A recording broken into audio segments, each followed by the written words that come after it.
अगर आप एलआईसी का जीवन उत्सव प्लान लेने की सोच रहे हैं जहां पे आपको बताया जाता है कि आपको गारंटी रिटर्न्स मिलेंगे आपकी लाइफ टाइम के लिए 10% के रेट के हिसाब से, तो मैं आपको एक ऐसी स्ट्रेटेजी बताने वाला हूं जिसमें आपको 40% एक्स्ट्रा रिटर्न मिलेंगी एलआईसी उत्सव प्लान के कंपैरिजन में। इनफैक्ट आपको जो डेथ बेनिफिट मिल रहा है एलआईसी उत्सव प्लान में उससे भी 40% ज्यादा रिटर्न मिलेंगी। क्या है वो स्ट्रेटेजी, इसको डिटेल में आपको बताऊंगा। अगर आप मेरे चैनल पर पहली बार आए हैं तो सब्सक्राइब करना ना भूलिएगा। मेरा नाम है अमित, आप देख रहे हैं पैसा मैटर्स। चलिए वीडियो को शुरू करते हैं। सबसे पहले इस स्ट्रेटेजी को समझने से पहले हमें ये देखने की जरूरत है कि एलआईसी का जो जीवन उत्सव प्लान है ये काम कैसे करता है। इस प्लान के अंदर बेसिकली दो तरीके से आपके पास ऑप्शन मिलती है। पहले हमारे पास रहती है रेगुलर इनकम ऑप्शन और सेकंड हमारे पास रहती है फ्लेक्सी इनकम। आज मैं बात करने वाला हूँ रेगुलर इनकम ऑप्शन की, क्योंकि इसी के अंदर लोग सबसे ज्यादा जा रहे हैं जहां पे 10% की बात हो रही है। ये प्लान काम कैसे करता है? बेसिकली ये प्लान 3 फेजेस में काम करता है। सबसे पहले इस प्लान को अगर आप लेते हैं तो आपको कहा जाता है एक बेसिक सम एश्योर्ड आप डिसाइड कीजिए जिसके बेस पे आपको ये प्लान लेना है। यहाँ पे मैंने एग्जांपल जो लिया है वो एलआईसी ने जो अपने ऑफिशियल ब्रोशर में प्लान दिया हुआ है उसी का एग्जांपल मैंने यहाँ पे लिया हुआ है। तो बेसिक सम एश्योर्ड हमने लिया हुआ है 10 लाख रुपए का। जिस इंसान के लिए लिया है उनकी एज है 35 ईयर्स की और प्रीमियम पेमेंट टर्म उन्होंने 10 साल चुना है। प्रीमियम पेमेंट टर्म वो ड्यूरेशन है जब तक आप प्रीमियम पे करते हैं और इस प्लान के अंदर 5 साल से लेकर 16 साल की प्रीमियम पेमेंट टर्म होती है। अब सबसे पहला फेज होता है यहाँ पे हमारा पैसा जमा कराने का। तो हमने 10 साल के लिए हमें इस बेसिक सम एश्योर्ड के आगे जो प्रीमियम आता है वो जमा कराना और प्रीमियम की वैल्यू आती है 1,11,050 रुपए। तो 10 साल तक हम इस प्रीमियम को जमा कराएंगे। तो हमने टोटल जो है 11,10,500 रुपए इसके अंदर जमा कराए हैं। इसके बाद हमें थोड़ा सा वेट करना पड़ता है जिसे हम बोलते हैं डेफरमेंट पीरियड।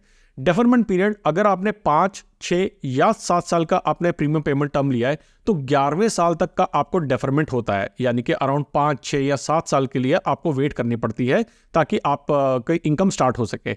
लेकिन अगर आपका जो प्रीमियम पेमेंट टर्म है 8 से लेकर 16 साल के बीच में है तो आपको 3 साल का वेट करना पड़ता है। 3 साल का आपको डेफरमेंट पीरियड देना पड़ता है। जैसे हमारे एग्जाम्पल में हमने 10 साल के लिए प्रीमियम पे किया है तो 13वें साल के बाद में हमारे पास इनकम आनी स्टार्ट होती है।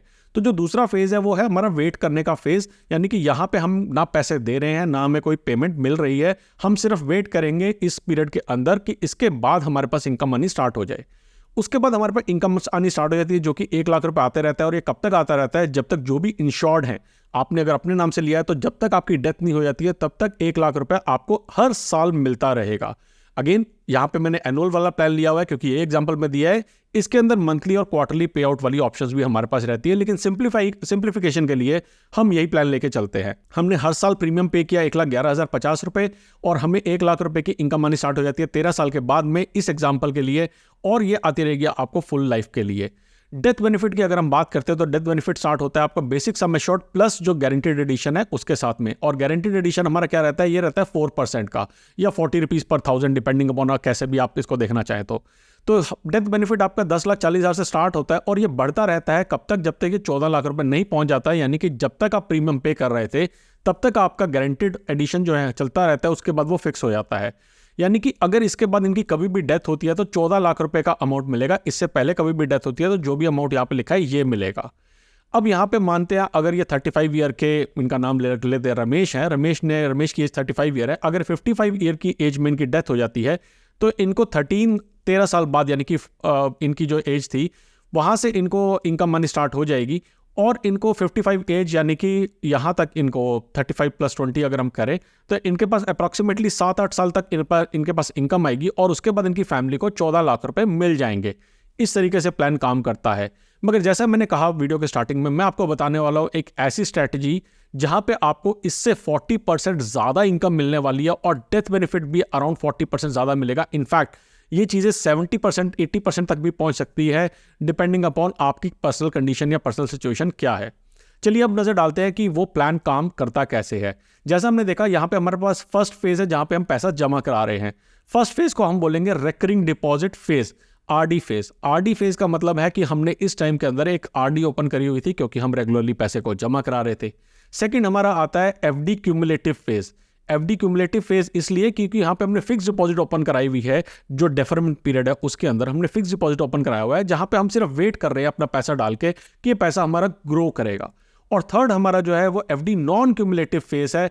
इस एफडी नॉन क्यूमुलेटिव फेज के अंदर हमारे पास जो है इनकम आ रही है, हर साल हमारे पास इनकम आ रही है और हमें कुछ नहीं करना है, हमें बहुत ही सिंप्लीफाई करके इसको रेप्लिकेट करना है। इनफैक्ट इससे बेटर हम रेप्लिकेट कर पाएंगे और वहीं पे हम ज्यादा इनकम बना पाएंगे। कैसे, चलिए मैं कैलकुलेटर में लेके चलता हूँ। यहाँ पे मैंने बेसिक सम एश्योर्ड जो है ये आपको एंटर करना है। ये कैलकुलेटर का लिंक आपको नीचे डिस्क्रिप्शन में मिल जाएगा। आपको यहाँ पे बेसिक सम एश्योर्ड जो है एंटर करना है। इसके बाद आपको डालना है यहाँ पे कि आपका प्रीमियम कितना है जो आप हर साल दे रहे हैं। हमने प्रीमियम दिया है 10 साल के लिए, आप 10 साल यहाँ पे डाल सकते हैं। आप चाहे तो जो भी आपका प्रीमियम आप सोच रहे थे, जो भी आप प्लान सोच रहे थे, उसकी वैल्यू यहाँ पे डाल सकते हैं। आप 5 से लेकर 16 की जो इन्फॉर्मेशन है, 5 साल से लेकर 16 साल का जो आपकी वैल्यू है वो यहाँ पे आप डाल पाएंगे। तो यहाँ पे मैंने अगेन पिछला वाला जो एग्जांपल है उसके साथ कंपेयर करने के लिए, ताकि आप लाइक टू लाइक देख सके क्या फर्क पड़ता है, वो यहाँ पे लिया हुआ है। आरडी का हमारा रेट करंटली चल रहा है 7% का। अगेन डिफरेंट बैंक्स में डिफरेंट रेट रहता है। हो सकता है 6.9% हो सकता है 6.5% हो। मैंने ईज ऑफ कैलकुलेशन के लिए 7% लिया हुआ है। आप यहाँ पे इसका वैल्यू भी जो है चेंज कर सकते हैं।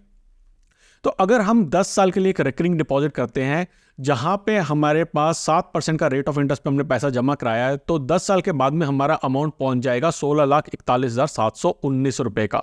ये आपके पास अमाउंट अवेलेबल होगा। अब सबसे पहला मैंने यहाँ पे एज्यूम किया हुआ है कि टैक्स स्लैब आपका 0% है, यानी कि आपको कोई भी टैक्स नहीं देना है। अगर आप किसी टैक्स स्लैब में आते हैं तो वो वैल्यू भी चेंज कर सकते हैं, और वीडियो में मैं आपको डिफरेंट टैक्स स्लैब का क्या इंप्लीकेशन पड़ता है वो भी डिटेल में दिखाऊंगा, तो साथ में बने रहिएगा। तो हमने यहाँ पे देखा कि हम अमाउंट जो जमा करा रहे हैं, हमने जमा कराया यहाँ पे टोटल 1,11,000 रुपये, और हमारा ये अमाउंट पहुंच गया है 10 साल के बाद में 16,41,719 रुपये। तो हमारा फर्स्ट फेज जो है वो हमारा फर्स्ट फेज यहाँ पे कंप्लीट हो गया। अब हम चलते हैं सेकंड फेज में। हमें क्या करना है, हमें इसी अमाउंट को एक और फिक्स डिपॉजिट जनरेट करना है। हमें यहाँ पे ये क्यूमुलेटिव डिपॉजिट होगा। यहाँ पे जो इंटरेस्ट है वो उसी में डलता रहेगा, और हमें जो बाद में पैसा मिलेगा वो हमें बढ़ के पैसा मिलेगा। देखिए, क्यूमुलेटिव के अंदर फायदा ये रहता है कि चक्रवृद्धि ब्याज का आपको वहाँ पे बेनिफिट मिलता है। जैसे अगर आप 7.5% का आप एफडी कराते हो तो एक्चुअली में वो जाके 7.7% निकल के आती है, क्योंकि वहाँ पे इंटरेस्ट जो है क्यूमुलेटिव होता है, आपको इंटरेस्ट के ऊपर इंटरेस्ट भी मिलता है। तो 7% की हमने यहाँ पे एफडी करा दिया। और कितने टाइम के लिए कराएंगे हम, जो आपका इनकम बेनिफिट स्टार्ट है वो टाइम माइनस जो आपका प्रीमियम पेमेंट टाइम है, यानी कि यहाँ पे जैसे इस केस में हम ले तो हमारा टाइम निकल के आता है, वो आता है 3 साल का टाइम पीरियड। तो 3 साल के लिए हमने ये फिक्स डिपॉजिट करा दी, और 3 साल के बाद हमारा जो 16,41,719 रुपये है ये बन जाएगा 20,11,176 रुपये। और यहाँ पे हमारा जो सेकंड फेज है वो सेकंड फेज भी हमारा यहाँ पे कंप्लीट हो जाएगा। तो हमारा जो अमाउंट था, हमने ये जमा कराया था 10 साल के लिए, उसके बाद 3 साल के लिए हमने और इसकी एफडी करी है, तो हमारे पास ये अमाउंट बन के आ गया। अब हम जा रहे हैं थर्ड फेज के अंदर। थर्ड फेज हमारा क्या है, जहां पे हमारे को इनकम चाहिए। अब इनकम चाहिए के लिए क्या करेंगे, हम अगेन जाके बैंक में एक एफडी ही ओपन करने वाले हैं, लेकिन इस बार हम बैंक में कहेंगे कि हमें एफडी ऐसी चाहिए जहां पे हमारे पास इंटरेस्ट पे आउट मंथली, क्वार्टरली या एनुअली होते रहे। देखिए, अगर आप पोस्ट ऑफिस टर्म डिपॉजिट की बात करेंगे तो वहां पे आपके पास एनुअल पे आउट आता है, जहां पे आपका जो इंटरेस्ट है क्वार्टरली कंपाउंड होता है, लेकिन एनुअली आपके सेविंग अकाउंट में क्रेडिट हो जाता है। हाँ, ड्यूरेशन उसकी 5 साल की रहती है, लेकिन अगेन डिपेंड करता है कि आपकी क्या रिक्वायरमेंट है। मैं यहाँ पे मान के चलता हूँ कि हमने 7% के अगेन फिक्स डिपॉजिट रेट के ऊपर हमने एक एफडी ओपन कर दी, जहां पे हमारे पास एनुअली इंटरेस्ट निकल के आ रहा है, और वो इंटरेस्ट हमारे पास इनकम कितनी निकल के आ रही है, 1,44,521 रुपए की निकल के हमारे पास आती है।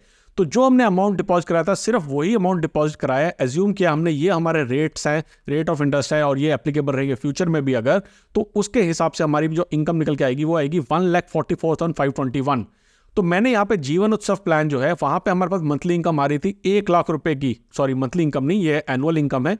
एनुअल इनकम हमारे पास आ रही थी 1 लाख रुपए की, और यहाँ पे हमारे पास जो एनुअल इनकम आ रही है वो हमारे पास आ रही है 1,44,521 रुपए की, यानी कि हमारे पास टोटल 44.52% की एक्स्ट्रा इनकम निकल के आ रही है। लेकिन बेनिफिट सिर्फ यही नहीं है, बेनिफिट ये है कि यहाँ पे हमें डेथ बेनिफिट मिल रहा था मैक्सिमम 14 लाख रुपए का। मैक्सिमम जो हमने देखा था वो 14 लाख रुपीस का मिल रहा था। लेकिन अगर आप इस प्लान की बात करें, मैंने इसका नाम एसी प्लान दिया है मेरे नाम के ऊपर, चाहे आप इसे ईपीएम प्लान भी कह सकते हैं। अगर आप एसी प्लान के अंदर जो पैसा इन्वेस्ट करते हैं, खुद से आप इसका कंट्रोल रखते हैं, तो आपको किसी भी टाइम पे 20,11,176 रुपए मिलेंगे जब आपकी इनकम बेनिफिट स्टार्ट हो गई है, और उससे पहले भी आपको 16,41,719 रुपए मिल रहे हैं। तो आप देखिए, आपका जो 10 लाख रुपए का बेनिफिट था, जो हम यहाँ पे देखें कि हमें जो बेनिफिट था, डेथ बेनिफिट था, वो 10 लाख से लेके जो है 14 लाख रुपए तक ही जा रहा था। ये डेथ बेनिफिट हमारा काफी बढ़ गया है, यहाँ पे 16,41,000 रुपए का है। इनकेस कुछ हो जाता है तो आपके नॉमिनीज को भी, आपकी जो फैमिली को है, काफी बड़ा अमाउंट मिलेगा। तो किसी भी केस के अंदर जीवन उत्सव हमारे लिए एक अच्छा प्लान नहीं निकल के आता है, अगर हम यही एज्यूम करें तो। और अगर इससे भी मैं और बात करूं कि अगर आप एक सीनियर सिटीजन है, तो जैसे आज की डेट में हम अगर बात करते हैं सीनियर सिटीजन सेविंग स्कीम की, तो 7% की जगह पे 8.4% का इंटरेस्ट रेट चल रहा है। और उस केस के अंदर आप देखेंगे कि आपकी इनकम 74% बढ़ जाती है। आपको जो एनुअल इंटरेस्ट मिलेगा 1,74,000 के करीबन का इंटरेस्ट मिलेगा। ये अप्रॉक्सीमेट है, because senior citizen saving scheme के अंदर आपको क्वार्टरली इंटरेस्ट मिलता है, तो वैल्यू जो है वेरी कर सकती है। तो यहाँ पे इस तरीके से आप देख सकते हैं 40 से 70% का आपको फायदा हो सकता है। एज्यूम किया मैंने टैक्स स्लैब 0% है। अब इस टैक्स स्लैब को थोड़ा सा चेंज करके देखते हैं कि हमें क्या फर्क पड़ता है। मैं अगेन इस एफडी रेट का भी, लास्ट वाली एफडी रेट का भी वैल्यू 7% कर देता हूं, और आरडी का रेट भी मैं थोड़ा कम कर देता हूं। 6.9% का मुझे मोस्टली जगह पर मिला है, वही कर देता हूं। अब इस टैक्स स्लैब को हम 0% से हटा के कर देते हैं 10% की।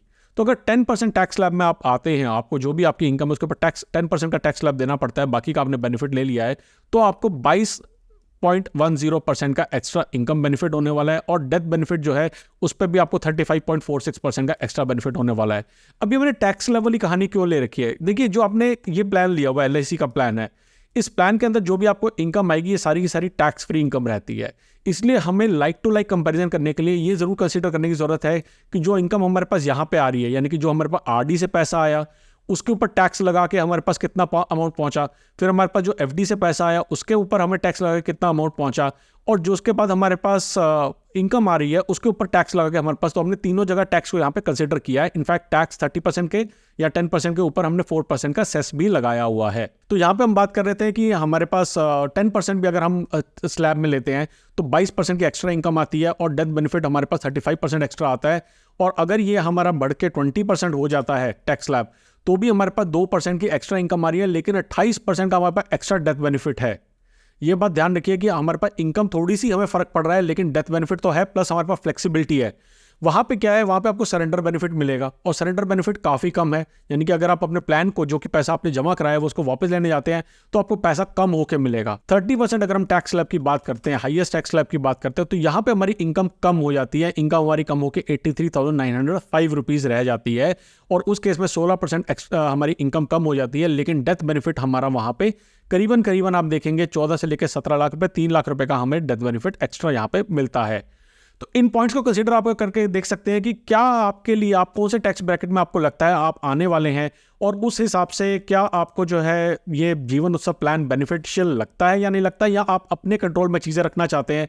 और जैसे जैसे हमारे इंटरेस्ट रेट बढ़ेंगे आगे फ्यूचर में, अगर इंटरेस्ट रेट बढ़ते हैं, वैसे वैसे आपको बेनिफिट और ज़्यादा होने वाला है इस प्लान को लेने से। इस कैलकुलेटर का लिंक आपको नीचे डिस्क्रिप्शन में मिल जाएगा। अगर इस वीडियो से आपको कुछ भी नॉलेज या इन्फॉर्मेशन मिली है तो लाइक करना ना भूलेगा, और ऐसे इन्फॉर्मेटिव वीडियोस मैं फ्यूचर में लाता रहूंगा, उनको देखने के लिए मेरे चैनल को सब्सक्राइब करके बेल आइकन पे क्लिक करना ना भूलेगा। जल्दी आएंगे एक और वीडियो के साथ, तब तक के लिए बचाते रहे, कमाते रहे। एवरी पैसा मैटर्स।